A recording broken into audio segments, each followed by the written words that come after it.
At a White House press briefing on Wednesday, Fox News correspondent Jacqui Heinrich pressed White House NSC coordinator John Kirby on the decision from OPEC Plus to cut oil production.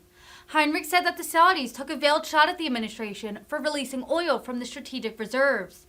Heinrich asked if the administration has enough insight into what foreign governments are going to do, saying the Saudi decision, quote, caused a bit of a meltdown in the West Wing.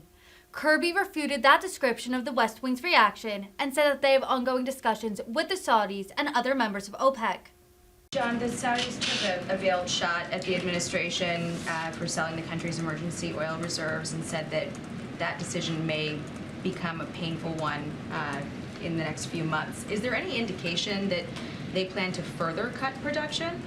I'd have to refer you to them, Jackie. I don't have insight into what their future decisions will or won't be. We did propose that they not make a decision right now and wait until the next scheduled meeting, which was very early next month.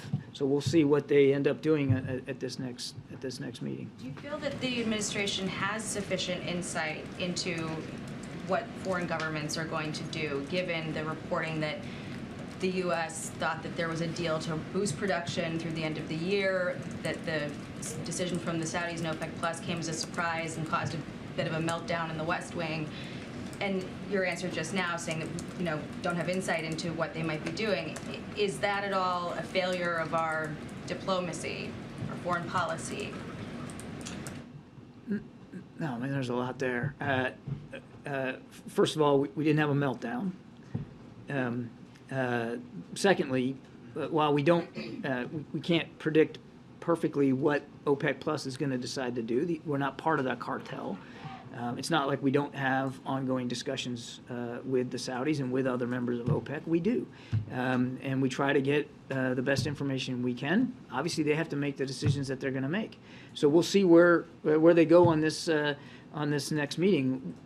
What I can speak to is President Biden's priorities, and that's making sure that we continue to keep the price going down and to reduce the pain at the pump for the American people, and to try to do what we can in a measured, deliberate way to help better balance supply and demand inside the global market. And it is a global market, and I think that sometimes gets forgotten. What are we doing to increase the supply of diesel, given that the Energy Information Administration said as of October 14th, the U.S. only had about a 25-day supply? You have the Northeast and New York already rationing home heating oil. What are we doing to prepare for the winter and to ramp up supply of diesel?